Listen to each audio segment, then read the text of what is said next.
Department of Transportation and Public Works. I always kind of like to start by asking a question. Do y'all know how many lane miles we have in the city of Dallas? How many lane miles? Lanes of roadway. Take it up. Somebody give me a number. How much? 10 million? No, I'm not. 133,000. All right. So we do have 11,780 lane miles in the city of Dallas, meaning that if you Google going from here to Alaska, it's 4,300 miles. So you can go from Dallas to Alaska, come back, and then go back. That's how many lane miles we have in the city of Dallas that we have to maintain. So anyway, this is just a fun fact. I'll start by saying the Department of Transportation and Public Works handles pretty much everything that you see on the roadway, whether the roadway itself as a physical infrastructure, as well as anything that moves, including the traffic operation and traffic signals and signs, street signs, and so on. So we have a large department. We cover a lot. So one of the things that I want to focus on, and we're going to be presenting here, is the work that we've done in District 10, basically on the traffic operations side, which is complementary work to what DPD is doing. Remember, Vision Zero constitutes 3 E's: engineering, enforcement, and education. So none of these areas on their own cover and handles the issue of speeding and the challenges that we're seeing on the roadways. So there are some areas where engineering needs to take place. For example, that you will see here in the presentation is we have a lot of traffic signals that were being reconstructed in this area here to address the movement and the safety of the pedestrians that are crossing. We do have also the speed cushions that my colleague Fernando will going to talk about.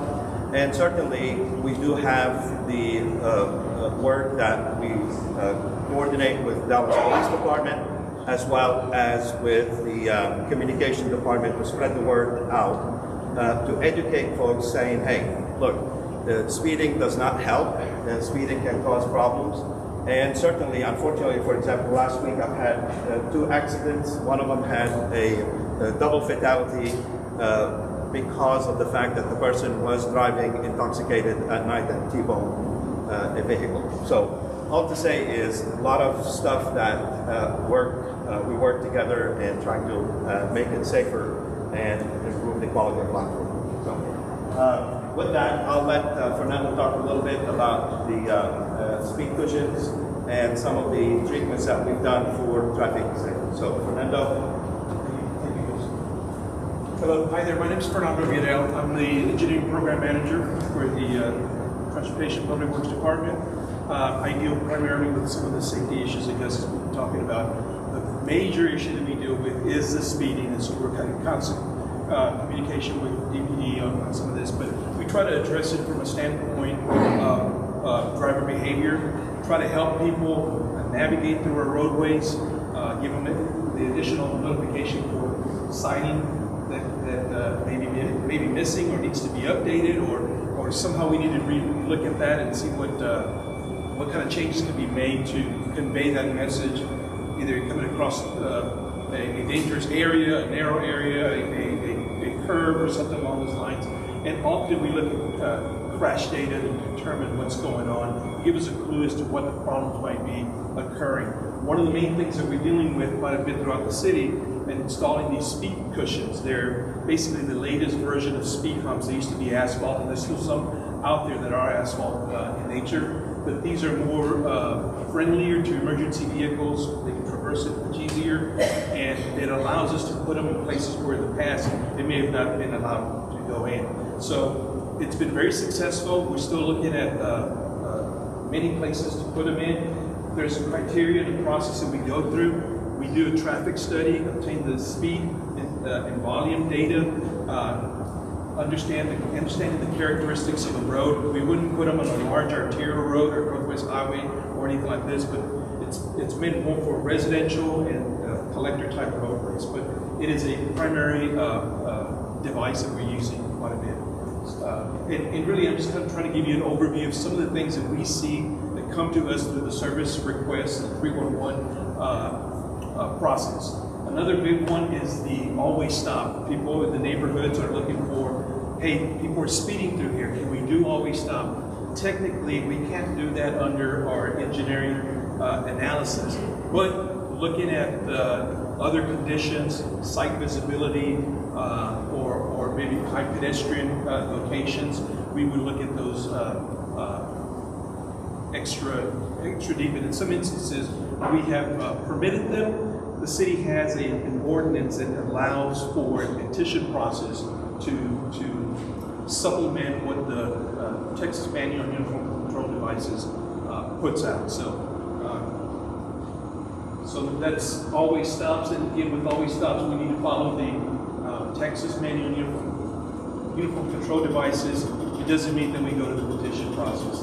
Other locations, other things that we've done are the rectangular rapid flashing beacons.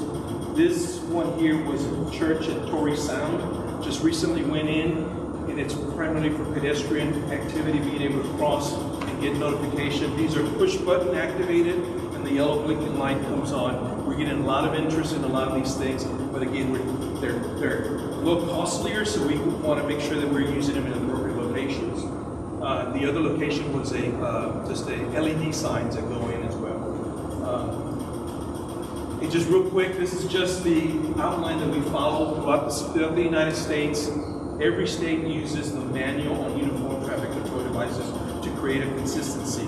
The state of Texas adopts that on a regular basis whenever they come out, and that becomes state law as well. So we're following the federal law, the state law in that regard, and also city policies when it comes to things such as a petition with an always stop, or things associated with the speed cushions and radar feedback signs. So in a nutshell, that's kind of a lot of what we see. That's a brief look at the many things that come our way, but this is kind of what we've done over the last couple of years. This is just a summary. And this is a summary of the locations that shows just kind of where we've been throughout District 10. So we have a lot of traffic signals. I'm not going to go through here unless you want me to, but as you can see, a lot of traffic signals that are being upgraded in the district. Eventually, at some point, the need for these traffic signals are going to be all AI capable, has the latest electronics on them. There is an item on council tomorrow for a $12 million federal grant for us basically to start the funding to upgrade our advanced traffic management system. This is a great item for tomorrow. I'm so excited about it because that is the first step that will allow us to go for the request for proposal later on and acquire and procure the manager of our traffic management system.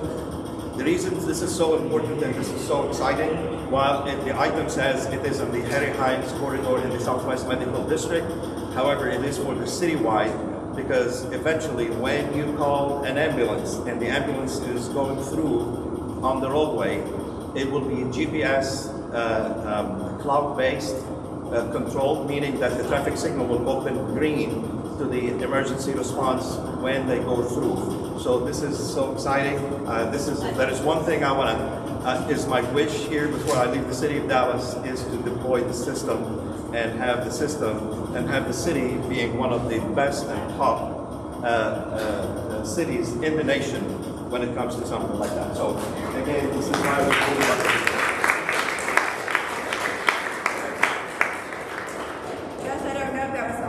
We have two locations where we're putting in new signals. One of them is at Greenville and Stoltz Road. Yes. You guys can picture that, trying to turn left and right off of Stoltz Road onto Greenville. So that will be key. And another one is at Plano Road and McCree. Correct. Desperately needed there as well. Again, there's a curve, a lot of fast traffic on Plano. So they're being worked on. I mean, as in procurement. All of that, but those are two new ones. Some of these are redos. So Ferndale it will not, it's new, and Will be new traffic new. signal at the stalls and the. Okay, okay. Thank you.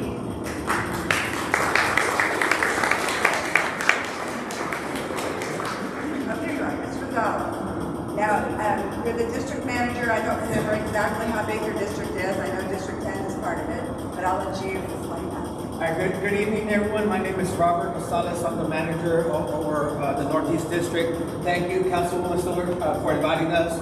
I know we have a great relationship with our office. Any kind of concerns that come in, you can call her. They can connect with us, and we can send staff out there to investigate. When we pull up the data, specifically for Council District 10, we addressed over 5,000 service requests, specifically in Council District 10 within the past year. Some of your more common code violations are high weeds, anything over 12 inches.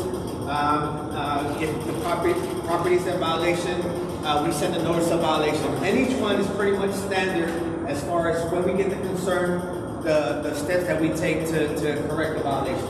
High weeds, litter, any trash that's on the private property, we send a notice of violation. Bulk trash, pretty similar. If we identify bulk trash on your property, we try to engage with the property owner to figure out why the bulk trash was set out early. We leave a courtesy notice, giving them to the end of the day to correct it. If not, then we take the appropriate enforcement.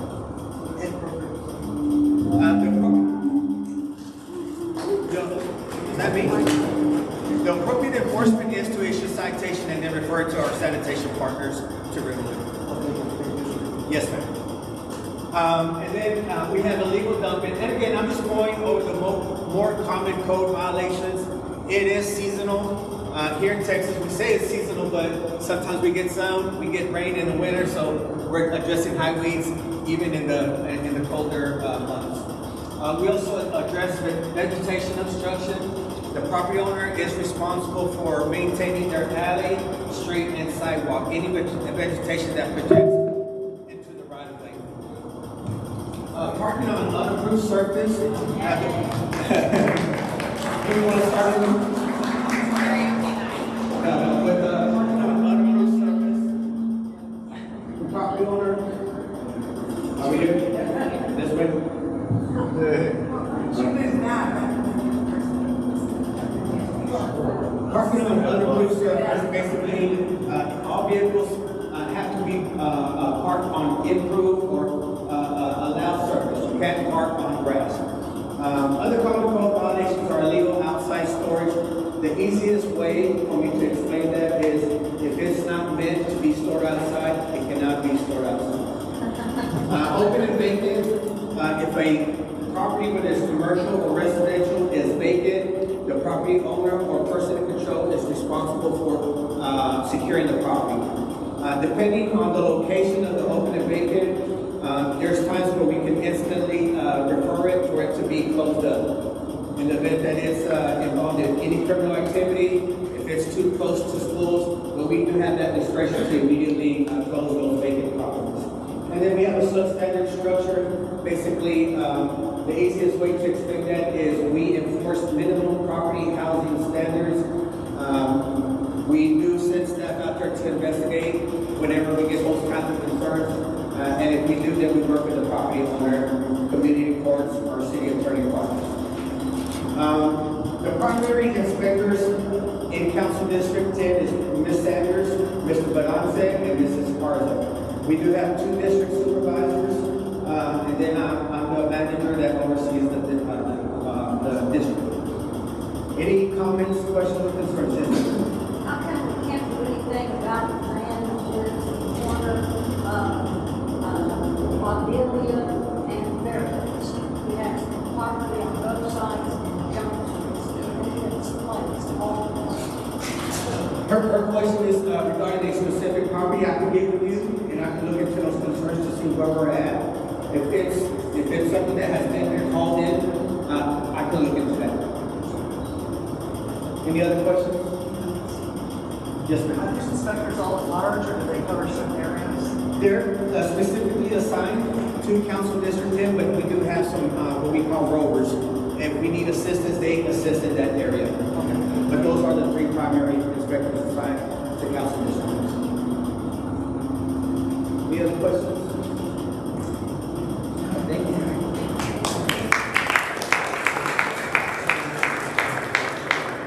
Thank you, Stewart. And he was Erica. I guess Brian and Erica. Thank you all. Coming up there with the rest of the meeting. All right, are we going to go to, yes, Dallas 311? Oh, sorry, here we go. Good evening, everyone. My name is Robert Munoz.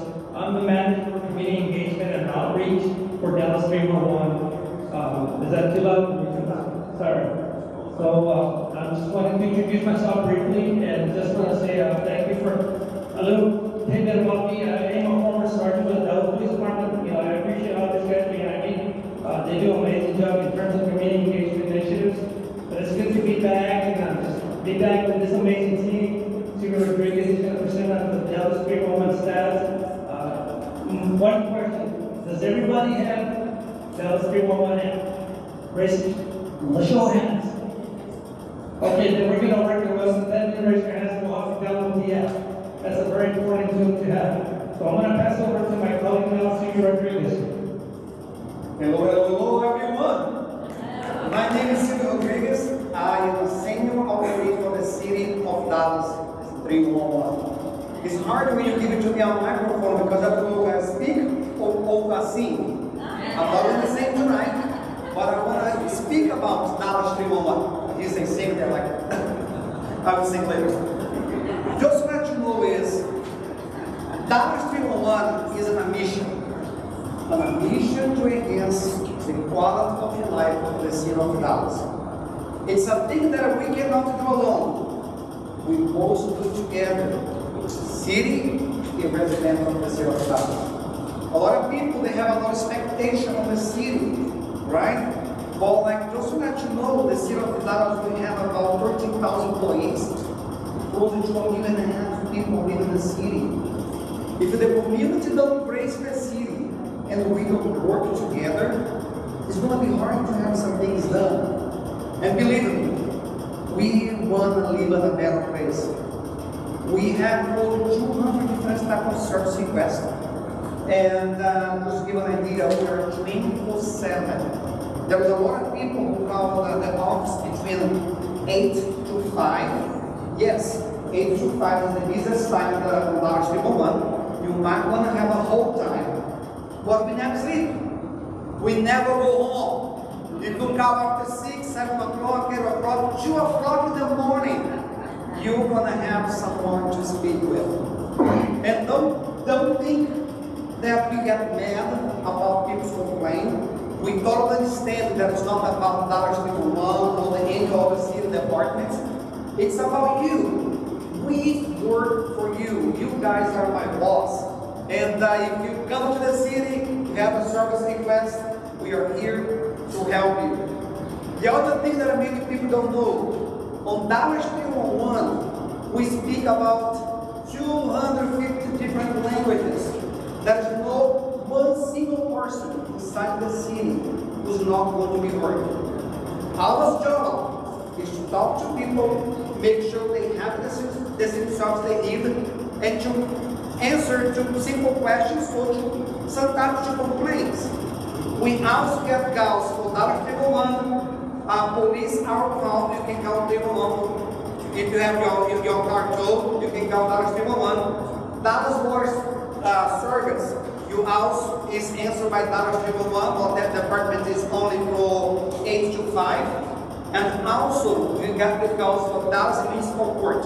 If you got a ticket, right? Remember, you have 21 days after you got your ticket, right, to take care of the problem. You can call 311, we can see how much your ticket is, what is your options for you to pay. We can ask you, in case there's a lot of people in the community who doesn't have the money to pay the ticket. We have a lot of seniors living on the districts. They can do a volunteer work. they can go at the community court, and we're gonna put them to work on behalf of the community, right? There are different ways how you can contact Dallas 311. The biggest one is over the phone. 24/7, we never sleep, we never go home, we're there for you. Online, visiting by DallasCityHub.com, go level 311, submit a service request. It's a very good way to do it. As Walker mentioned, application. It's very nice for you to have the app. If you don't have, don't miss the opportunity to have it. Me as a good Latino guy, I always talk to my mom, hey mom, how are you? And I'm walking the neighborhood, I'm not talking to my mom, I'm taking picture. Every single time that I take a picture of a violation in the city, I can send it through my app. And that's very good because picture speaks and speaks loud. Next, Miss Kathy, very good picture. We have something over here about the top 5 service requests for that district. If you see on the month of March, we have the top 5 over here. The first one was food concern. Second one is the park violation. Third one was sanitation, road park, or delivery or maintenance, water waste location. Okay? Year to date for that district, we have about 8,800 service requests, right? The majority of them came over the phone. The second one is come through web, and the third one through the app. That's the data. That's the month of March, and that's year to date. Any questions, Dr. This? That's your time. I'm not charging. For year 2025, that's funny because on that district, I live in that district. If you compare what we are in 2026, on 2025 we close about on the same way. Like road concern, you have about 6,000 service requests. Sanitation road park, about 2,190.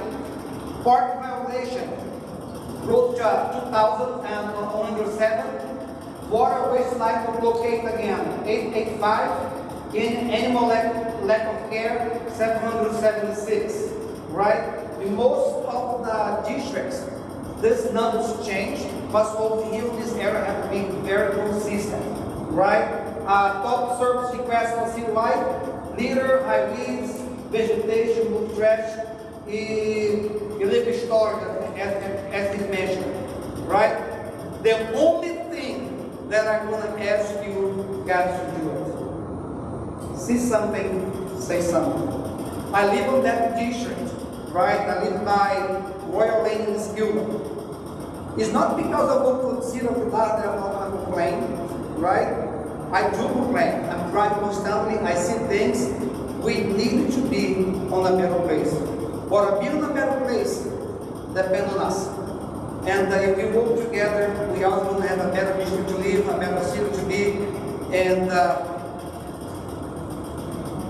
thank you for your time. If you have any questions, yes, sir. The efforts great, pictures were great. Your team was extremely responsive, no matter what time of day and night. So kudos to you and your team. Thank you very much. And you know what? They don't see, they don't see the good things. They always gonna see the things they're not supposed to see, but I appreciate that and I love that. And believe me, City of Dallas employees, we are here for you and we try our best to serve you.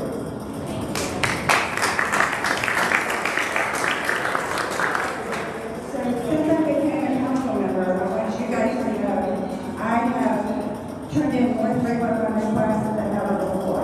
Because of Ray Barr, and she's not in her head. Because we know that your complaint does not exist until it has a number, right? And you don't have a number until you talk to 311 or you share it out. And then you get your service request number. So many people send emails or stopping me in Sprout and say, you know, here's my problem, blah, blah, blah. I know this sounds terrible, but I really need you to call 311 first. And then I'll take it, and we can take the service request and work it from there. Although usually it's resolved fairly efficiently, obviously.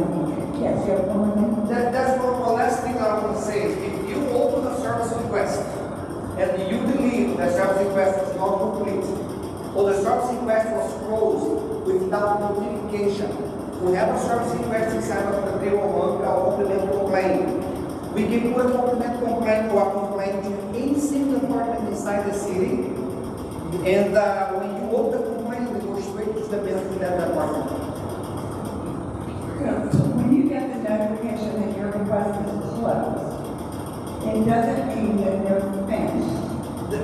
You want to explain that? Because I get the, well, like, how can it be closed? The problem is still there. Correct. There is a lot of people, like on 311 situation, that they call about the same issue, right? But one thing that you need to know is that when the service request is closed, it's not because they closed it that the thing is not done. It's just because they got notified and they're aware of the situation. Sometimes they close a case because it has been created duplicated. The agent who's got the case, they should notate over there. Hey, it's closed duplication of that case over here. Some information cannot be seen outside of the city, right? But like the people inside the city, they know what's happening. If you call people up, you ask, hey, can I have an update on that service request? We want to let you do so.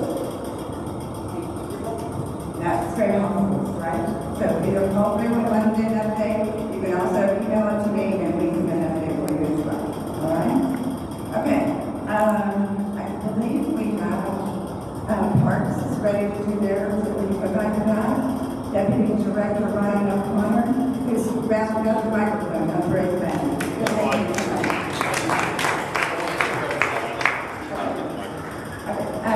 Ryan lives in District 10. I won't tell you where because he can't go pick his house on the but he has lived in D10 for a very long time and is doing great work in the city. Again, all of these people are. I just have some more interaction and on Parks because I'm chair of Parks, Trails, and the Environment.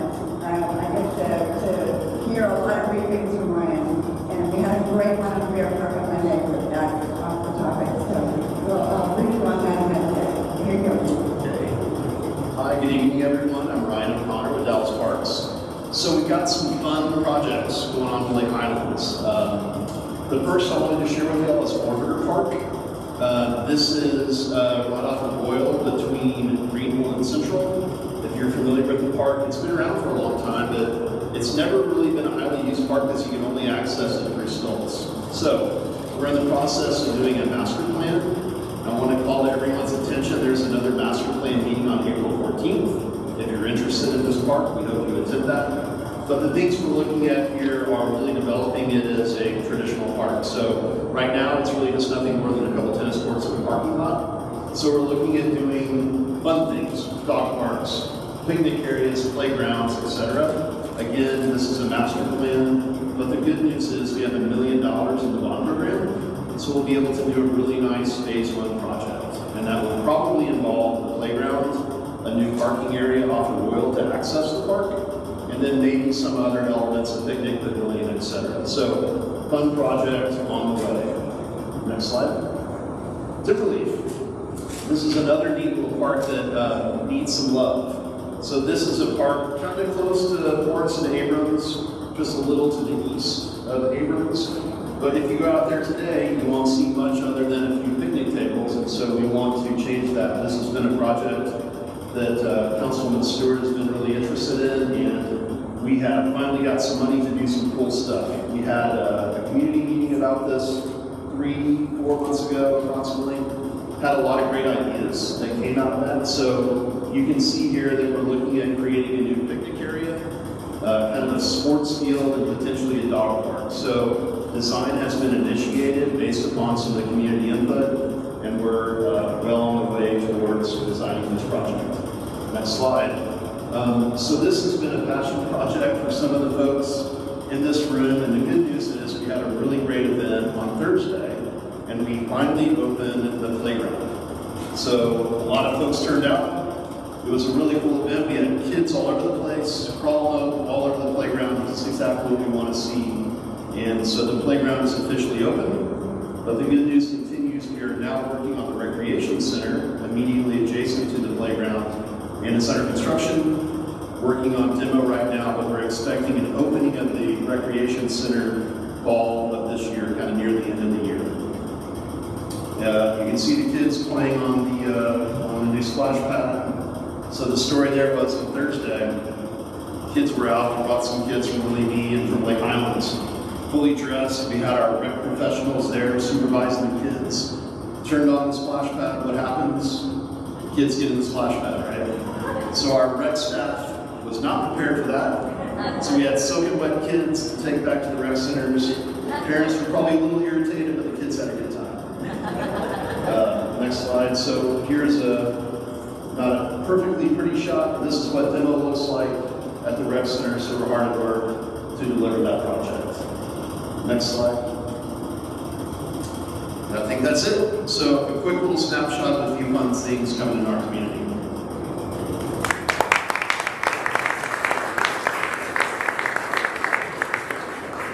Do you all have questions for Mr. Hunter? Anything?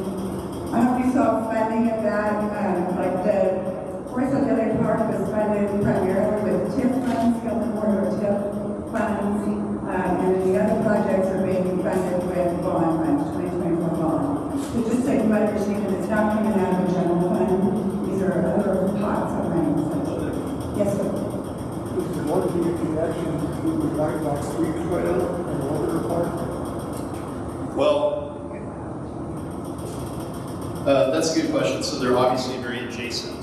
And actually the Cottonwood Creek Trail comes in right by Order, which ties in, is going to tie in to the Soback and White Rock Creek, kind of along that connection. So the answer to your question is yes. There will be connectivity from that park to those other three trails. So it'll be like an access. That's right.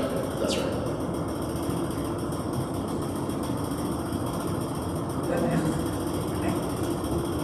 Right, thanks, Frank. Yep. Okay, I'm going to answer a couple of questions that are not City Hall related.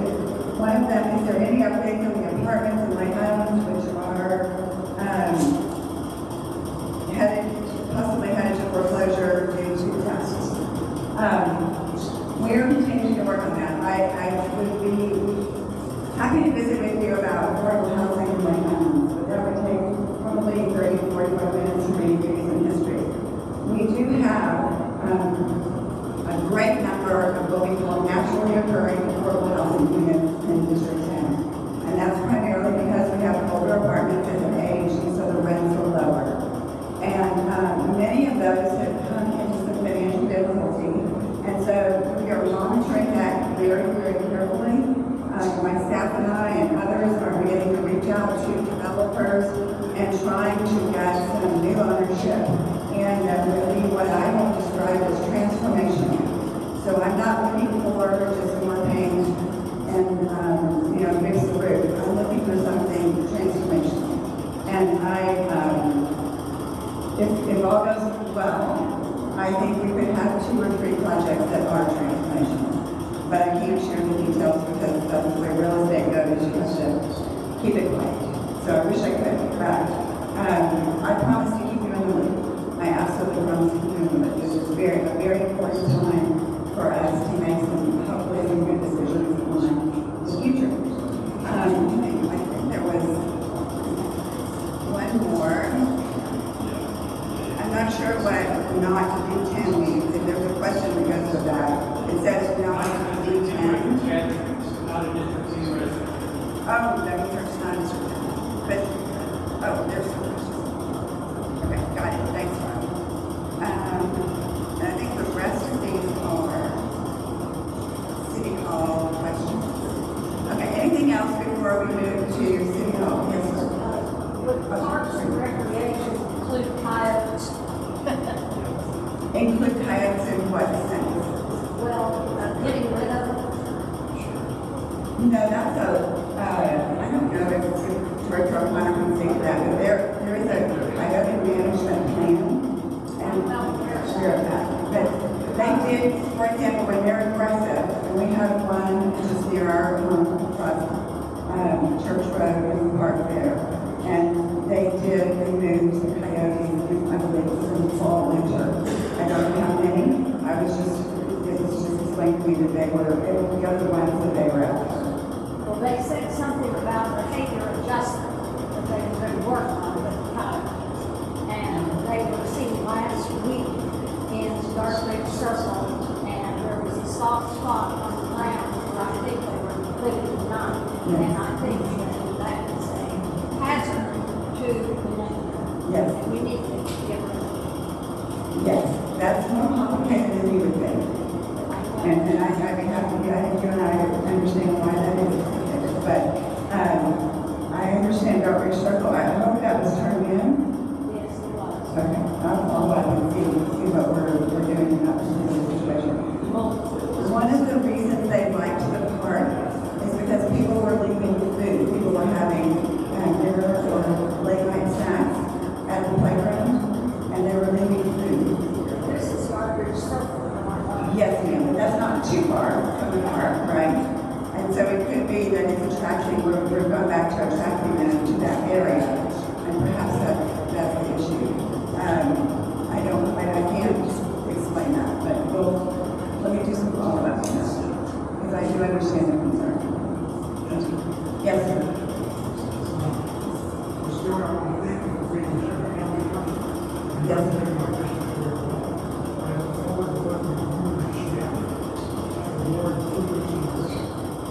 For more improvements? Yes. However, a good steward of the Dallas taxpayers and where I'm coming from is this. I know that there is a comment of moving away from city hall. And we So we're moving into a city hall question. let me finish. Okay. Would you mind standing up? Yes. I'm going to be helpful. I would actually love to give you.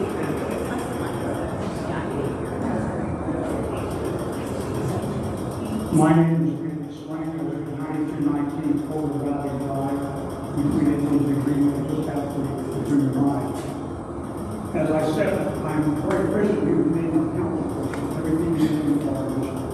I look forward to working with you and your staff and continuing to help our district and improve our district. But I'm also asking you to be a good steward of Dallas taxpayers' money. Where I'm coming from, this city is real good about holding developers, and many of which don't even live in the city limits, off the city limits, but have interest in downtown Dallas and other projects across the city. I believe a lot of them, but only one like you. City Council voted $103 million to Mike Avalon as partner to refurbish the Bank of America building in downtown. Of course, it's a shame that they moved half a mile away, Bank of America did that. We didn't take action to that. Second of all, Mike Avalon has gotten a lot of money from the city of Dallas. And he's going to renovate that building over $50 million. But Mike's also a big proponent of moving the city, of selling the current city hall. And then we're talking about renting space from him for millions of dollars. That's just wrong. They're equal. The vast majority of people in office want to say city hall and other things. But we need to run our city like we all do around our kitchen tables. When we sit, we look at all the bills, and we know we got to pay. And if we know we got to fix our house or do something else or major repair, we don't go to our employees and say, cut my salary, cut my income. You haven't figured that long, but the mayor prides himself on getting a property tax cut every year. The city has reduced taxes every year for 10 years, knowing they have all these expenses. And it's just unfortunate. We need to run this city like all of us have to do in our homes. And we need to listen to the people that it affects, not just the millionaires and billionaires and developers. We've been we've been burned by Neiman Marcus, we've been burned by AT&T, we're being burned by GAF right now. So please, just take it into consideration. Thank you so much.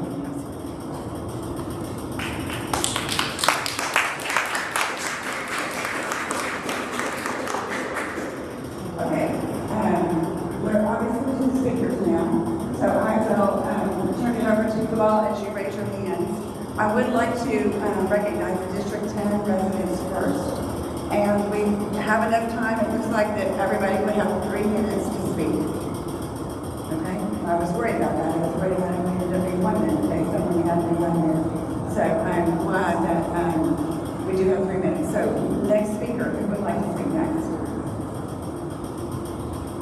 Oh, please, it's not that scary. I'm here to listen. I'm here to listen. I'm not going to argue with you. Yes, sir.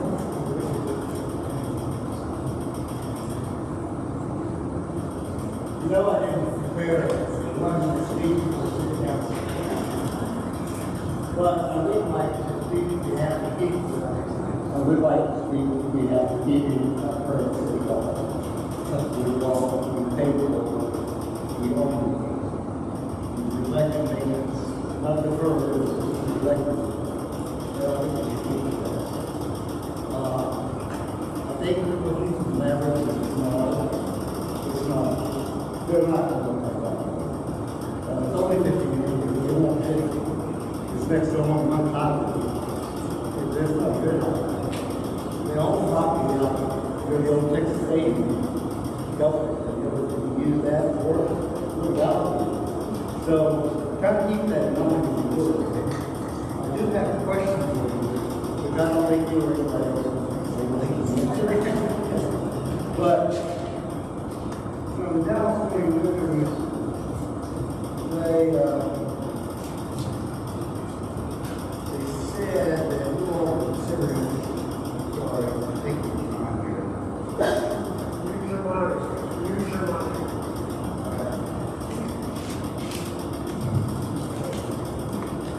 Dallas Spring News here just said, we were consulting reports that estimates roughly $335 million and near-term fixes, and more than $1 billion over 20 years, a full non-inflation to invest in law. We know what we're doing with this revolution, we know what we're doing with near-term fixes, and we know what we're doing and full non-inflation. That could be a lot of better. And we might be able to do a lot more with less than what we're trying that we need. I don't want to be scared out of the real building, another building, a long-term building, and sell it. What are we going to do? I don't think that was the wrong. Thank you.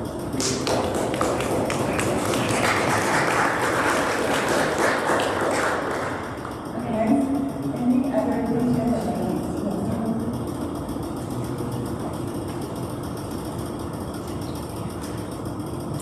Yes, my name is Jody Lynn, and we live on Sedgwick Drive on the western edge of Lake Highlands. And I would like to make a few points. I would start with the premise that Dallas City Hall should be saved at all costs.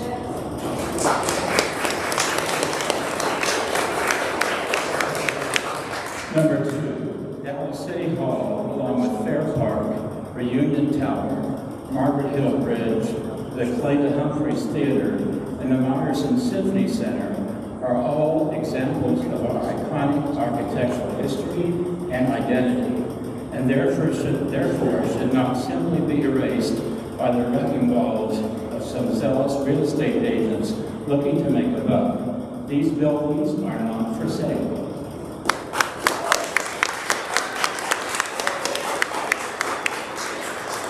Number 3, we are Mavericks fans and attend games as well as watch online. I agree that downtown Dallas would be the preferable location for an arena for the simple reason of being available to public transit. DART presently delivers fans right to the door at American Airlines. This is not available at Valley View. Number 4, our city council has had the last 48 years to maintain and care for our city hall and has repeatedly failed to do so. It should be their job to now find appropriate ways to repair the building in a fiscally responsible way. If this council cannot do that, we should elect one that can.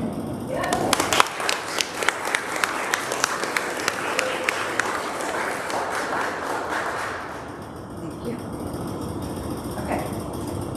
Anybody else over here? I saw what the clapping and nodding. Surely somebody's got something to say.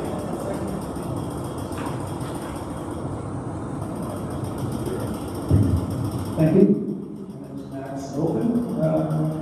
I don't want to change the subject. I think City Hall is a very important subject, but I do have a different question.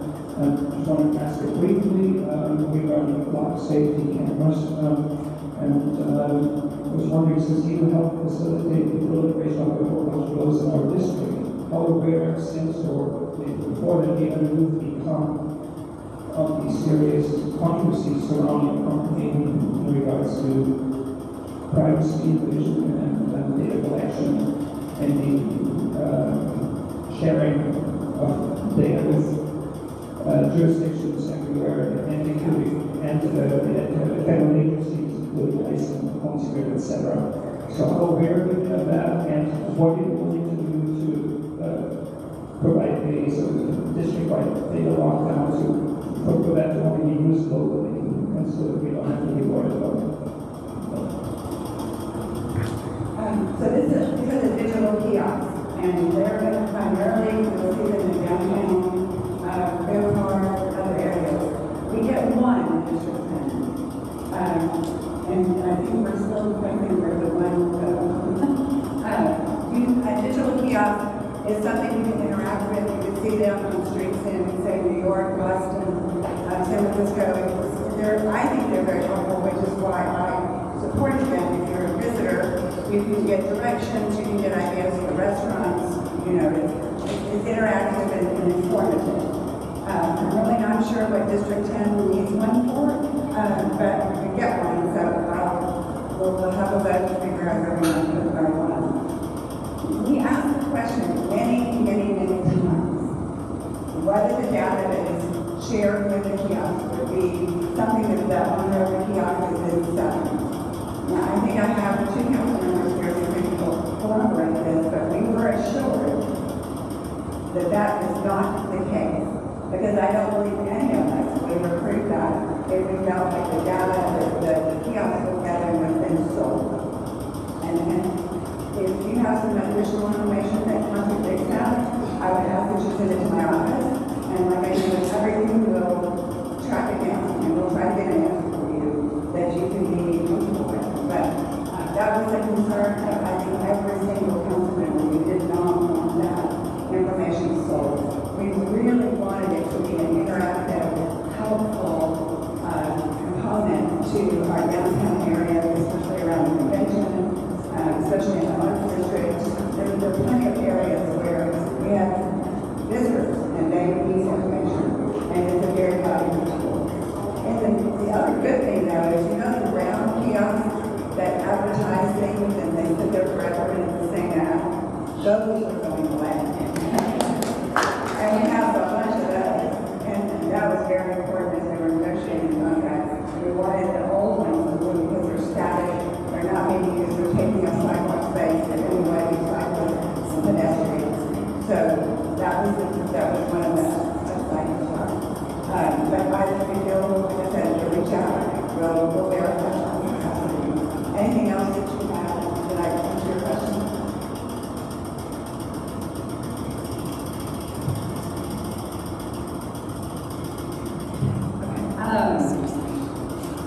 So any other questions on this side before we move over?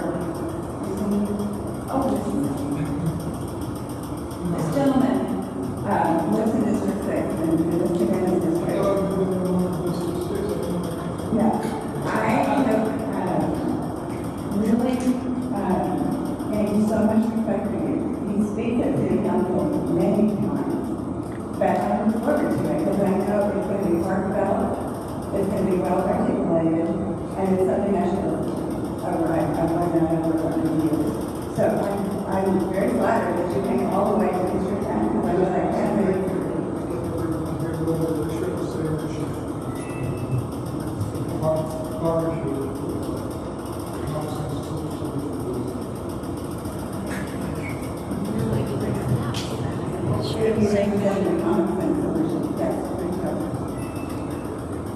My name is Ruth Adams, and I live in Lake Hamilton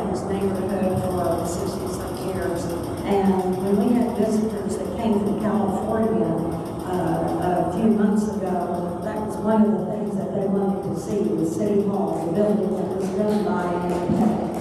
And we've traveled all over the country, as many of you have, to Europe, and we see the buildings that have been there for years and years. And I'm sorry to say that I feel like Dallas has not had a preservation feeling about many of the buildings in Dallas. And I feel like if we get rid of this will just be a continuation of the fact that we are not concerned with preserving buildings in this city.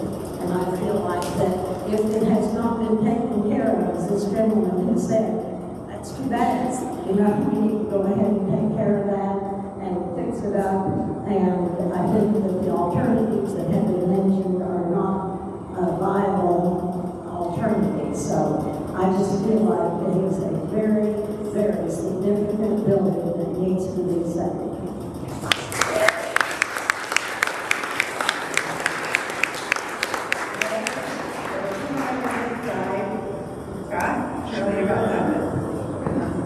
Come on, Scott.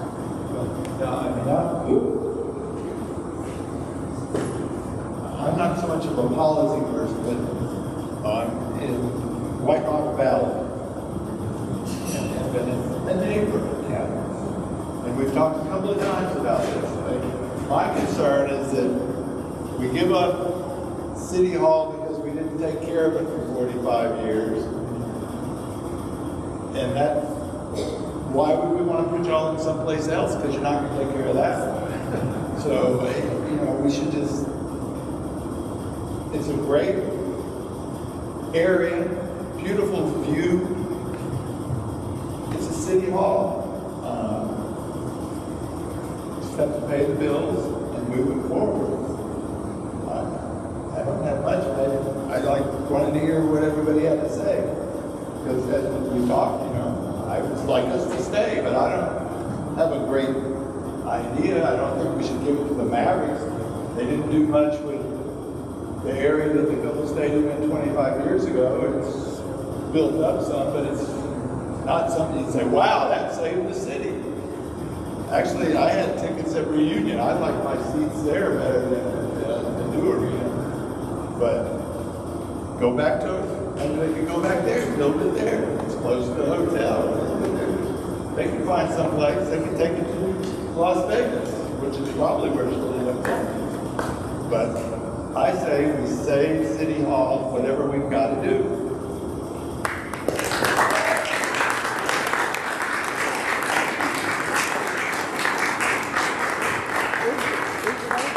Okay, who else would like to speak? I would. Are you here as a constituent, as a resident? As a resident of Dallas, yeah. But I feel like you're wearing your media hat. I can. Well, I'm gonna let them speak first. That's fine. How's that? Yeah, that's fine. It's fun media. All right, who would like to speak? Somebody. It's not like a corporate meeting. Thank you.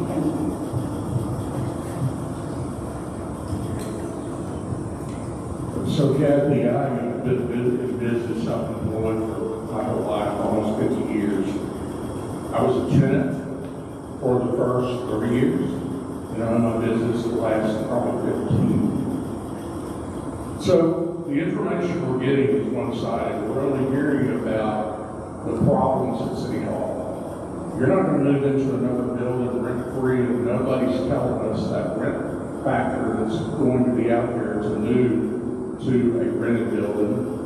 And all the buildings I rented were called triple net lease, which means I was totally responsible for the building I moved into, in addition to paying the rent, in addition to paying the increases in taxes and insurance on top of the base rent.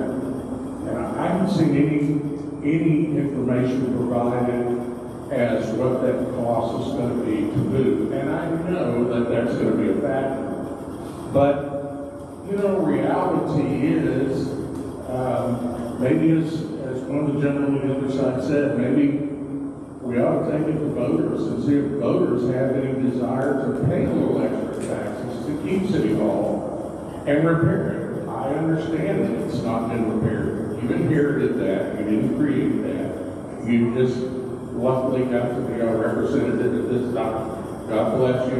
I know, you're going to be the bad person.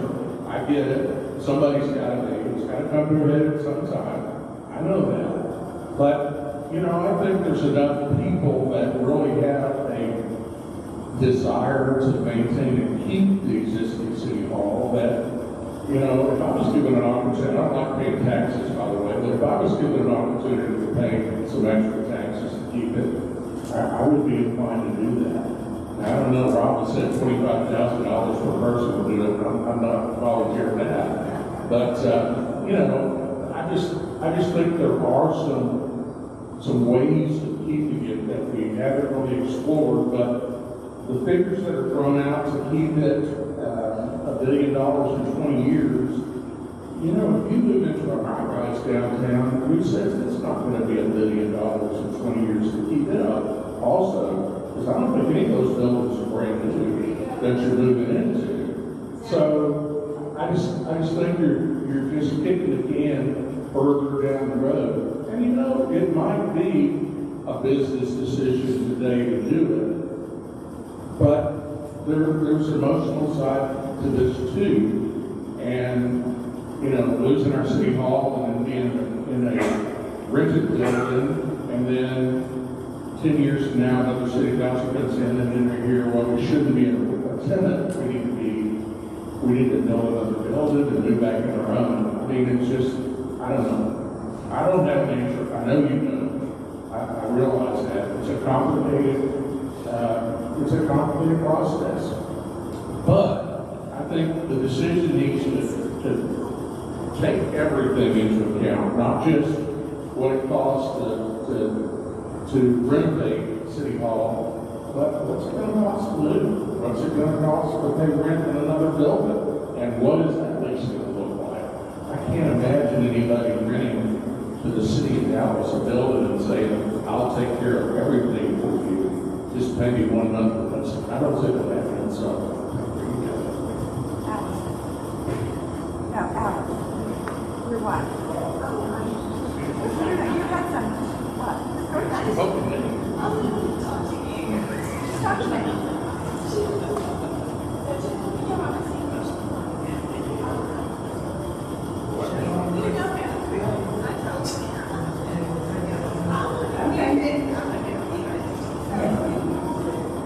So we do have some of these numbers that you're talking about, and I don't know if people will accept them though, because I find when we put numbers out, then it creates a lot of controversy.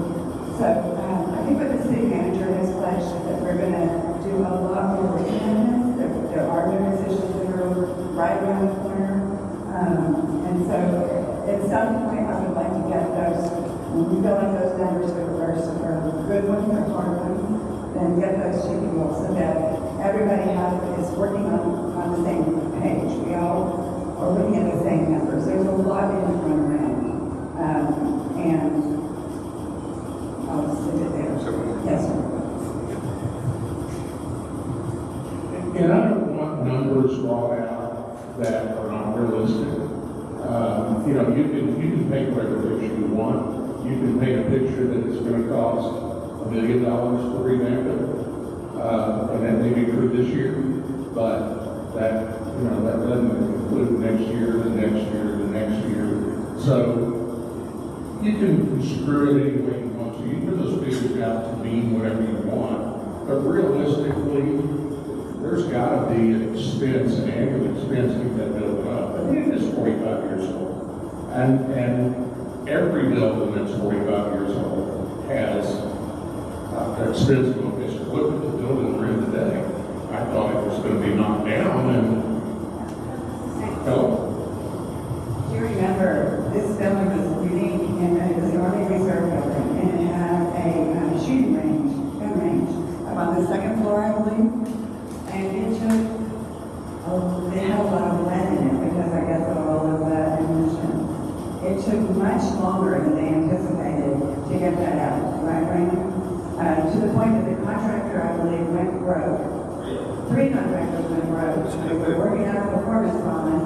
I mean, it took this building a lot more money, a lot lot more time than anyone ever imagined. And so I think that is, it's an interesting, you take an old building, you don't necessarily remember or know what the impact of the activities have been in those spaces. And that's what we got, right? And that's what I'm saying, City Hall is very similar to this, and there's just things that we are, I don't know. You've been there 2 years. I've been there 2.5 And you're years. supposed to know all the answers. Not come out. Well, And it's a good job. it's true, but I am a believer in taking the best facts that you have and putting it through an analytical process to use logic and make the decision that is best for the future. And that's what you have to do. And that's what I have to do. That's what all of us I know have to do. And I think being a good steward is something. We're talking about stewardship of that building. We did not take care of it. And I can't tell you how angry that is. Very angry. And I was even a culprit in 2024 with bond money. I'll share that story another time. But I voted to take some money that was supposed to be for City Hall and use it for things in this district because I wanted to see some improvements in this district. What I didn't have was the whole story, which is that we made the decision so many times that we had created such an issue. But it's a natural thing for an elected official to want to take care of their district. That's the only reason I ran, right? It's what you're here for, is to take care of your district. And so that is my focus. I would say that is my primary focus, making sure that we have our libraries and our rec centers and our parks and our aquatic centers and our streets. Those are my priorities. I said that in Budget Town Hall. I'll say it again. I have to make, from my perspective, that has to be the priority. I watch all of the families who go into our libraries and kids walk out with their books. Who reads books anymore? But in D10, we've got 5-year-olds walking out with their 2 favorite books. Well, that's huge.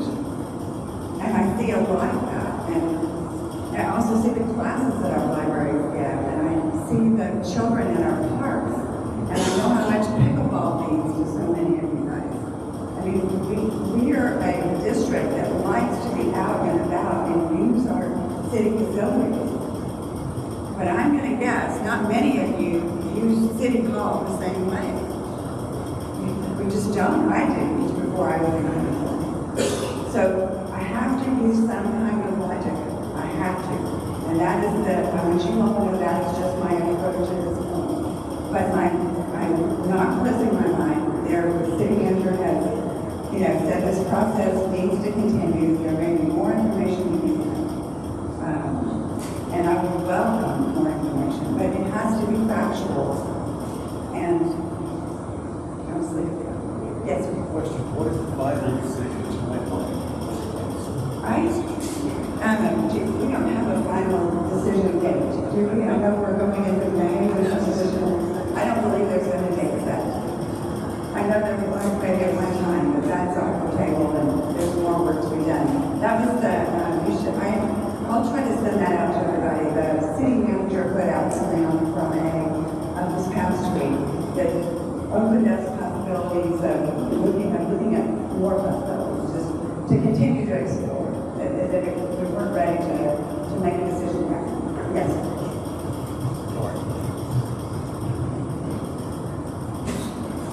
So, do we have funds to continue to repair that building right now? Because if there's roofs leaking, and we just put everything off because we're trying to make a decision that leads to more problems, So do we have funds to at least maintain it for now?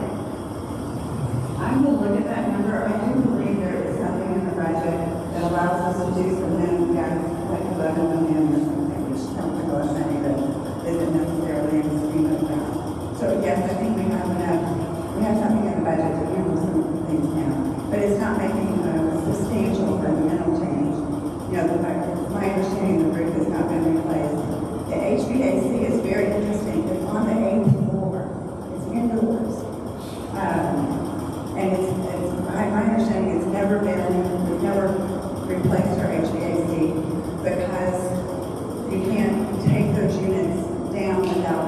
substantial unit. And so that's a very expensive process to do that. So there's just some importance to the building in terms of how it's built and just because of the function of it. Okay, hang on. It's like we're almost done. Okay, so you guys each have like 1 minute because you've already had a turn, so hang on. There's been a lot of discussion about fiscal responsibility in this conversation, and I think a lot of us here are homeowners, and we know that with homeownership comes some responsibility for maintenance, and I don't think it's fiscally responsible to go from owning downtown, owning City Hall, owning the land under it, to becoming permanent renters. We can be owners, we can be renters, and we don't know what the cost of renting forever is going to be. Right now, we know we have to do some repairs, we have to pay for that, so it's be owners, own City Hall, own the land, have it forever, or become permanent renters and be at the mercy of the market and have no idea what's going to cost taxpayers long term.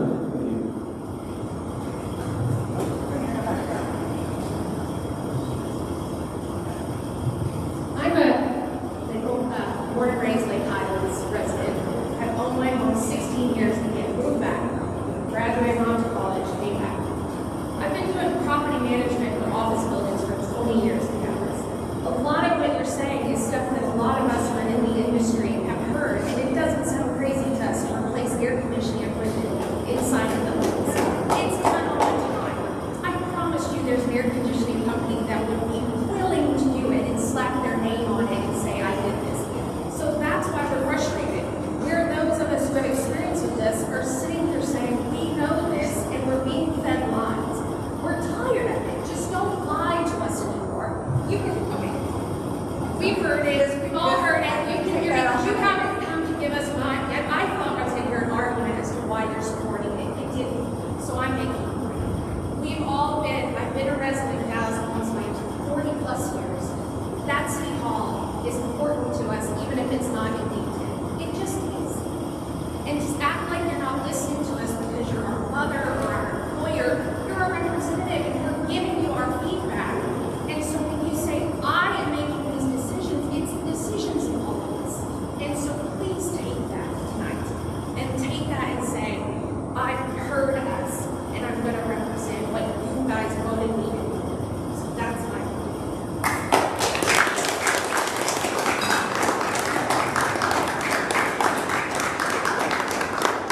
I apologize for using the wrong eye. I think I just feel that the responsibility of that. I heard I have a vote. I mean, I'm not my vote. And you're, D10 committee of people who have experience in this stuff. You really do provide. I think that's a great thing. I'm not going to say that. But you're going to have people on both sides of the argument. Because as much as you guys think that there are other people who also express different arguments. Then let's get them in the room. We can all have that. But because you don't have that as an option, just make it as an option. And the air conditioning thing, I think it wasn't making it possible, but I just understood it was more connected. I managed like the Junk State building in uptown, owned by Harvard International, all this air conditioning, chiller equipment, all inside, easily done. Great. I love hearing about that. Yeah, I think we're getting to the end. Peter Wilshorn, I want you to have the last slide. I'm just kind of to that point. Are you concerned about the loss of trust? Because a little bit of what I've been observing, following very closely this whole saga around City Hall, is that and I've watched the entire March 4th hearings also, and we observed which of the council members asked very incisive and sharp questions to the board and which ones didn't. And I would, as my representative, I'm hoping you're concerned about just how you are perceived as far as, as you can see from these other questions, and what you're willing to do to not let us have this sense of that this is being rushed. I think this is one of the big things that people feel a little bit betrayed, even if it's a completely false impression, that this is going under the radar, behind closed doors, and these stories are leaking out and making it worse because of the delays. So now we're in this situation. I think we'll work to try to repair some of that as best we can. Okay. Yes, sir. And I'm a visitor from District 9, so I appreciate your accommodation. I just wanted to tell a bit of an anecdote about a man named Ted Amber. Most of you would know him, but he was the office manager for IMK during the construction of the City Hall. And he came back to Dallas 10 years later, 7 years later, to direct Myers. So his name is engraved on Myers as project manager. But my anecdote is an event that occurred in 1979. We were both officers of our alumni club. And I know that it's the University of Notre Dame, so that may send some of you people out of here, but we were having a luncheon, and Ted had ordered the meal, sausage and all that, Kubi. Because he's a good German, anyway. And he called me and asked me if I would pick up the order from Kubi, because he was going to have lunch with Henry Moore to discuss the placement of another iconic piece, the bone structure. And I said, that's a tough call. I mean, you have a choice between having lunch with a living legend and picking up cold cuts for a alumni club. Ted, I wanted to reach him for his input on this subject a few months ago when it popped up. And I found that Ted was in Alzheimer's care in Chicago. Ted died February 5th. And I can't make this personal because it's too personal. But there are lots of people who put their heart and soul into that building. And I'd just like that remembered. Thank you.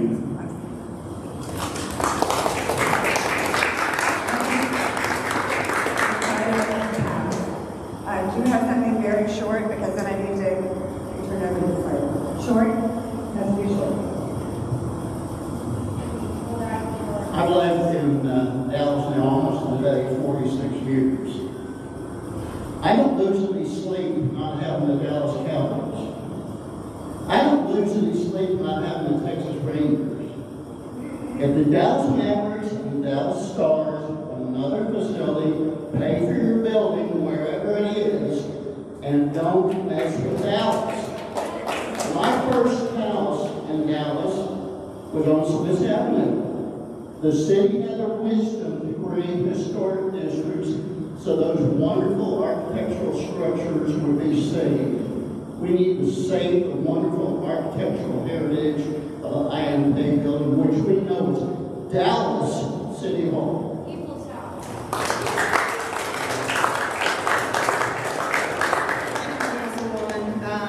When I came and spoke the last time at City Council, I asked you guys what's going to happen with the AAC. It brings in $1.7 billion. There's a lease there from the Stars and the Mavericks. The WNBA is going to get their own stadium. When the Mavericks build another stadium, Live Nation will be following them. That's going to become a dead town. There will be no more naming rights convention for the outside or that stadium. And that's a city-owned property that's going to become a dud. So what does City Council have planned to keep that entertainment district going? Because we're just going to move 1.7 from there to a private entity where the city is not going to make any money. I can tell you that is a concern of many council members. It's being discussed. I do believe there is a plan. I don't think I should speak to that tonight, but if we have your email address, I will give that information to you. I know from listening to you all, it feels as if we're not listening, and that is always a bad thing, right? job is to listen to you all. And I will continue to do that. So if we need to have some additional meetings, I'm happy to listen further. I'm also happy to share information with you through my newsletter. I think that's the best way. And then potentially work on this committee so that I can get input from D10 residents. So those are the three things I would say. We'll work on a committee, we'll work on getting information to you, and we'll work on additional meetings if we need to have that. But you guys need to tell me that you want to have those meetings. We want to do it all. I know. I got it. Okay, if there's nothing else, I'm going to close this meeting. I've asked you several times. Excuse me?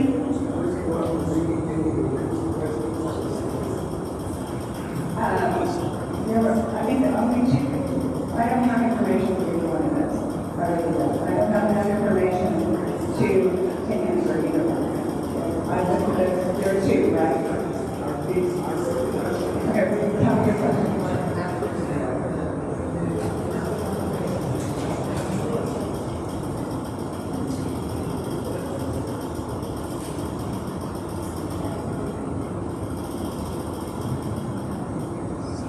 There were 15 plus tours of commercial real estate properties with a couple of city council members who participated.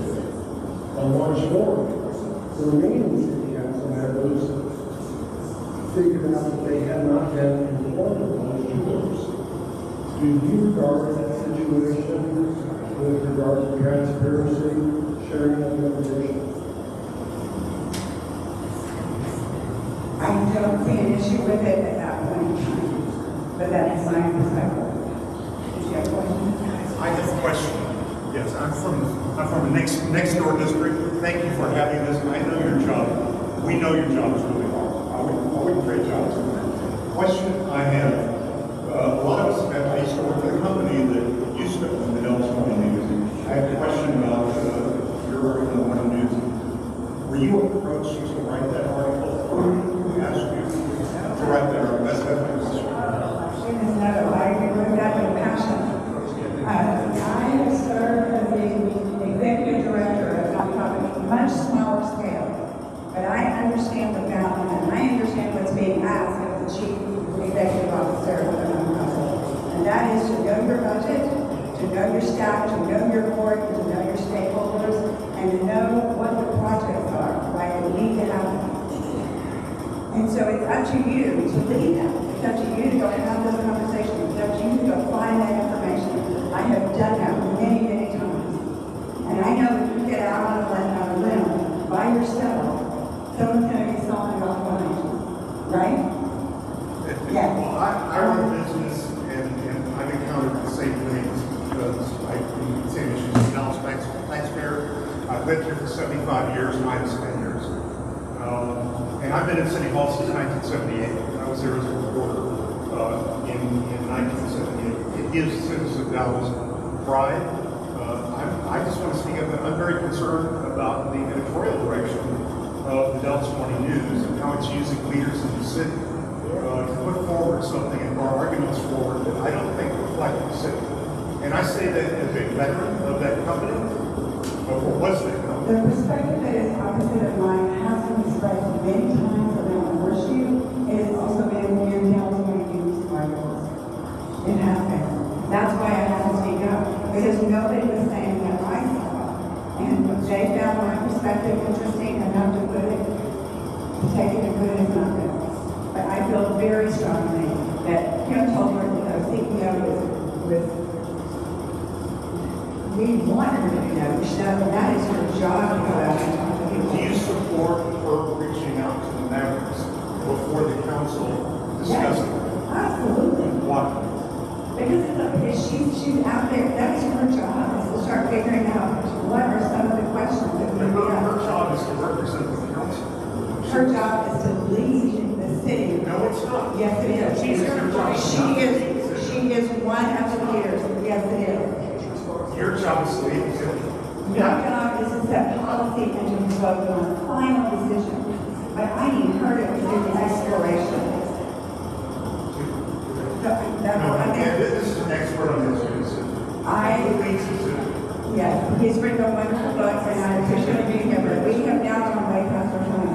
gotta get out of here.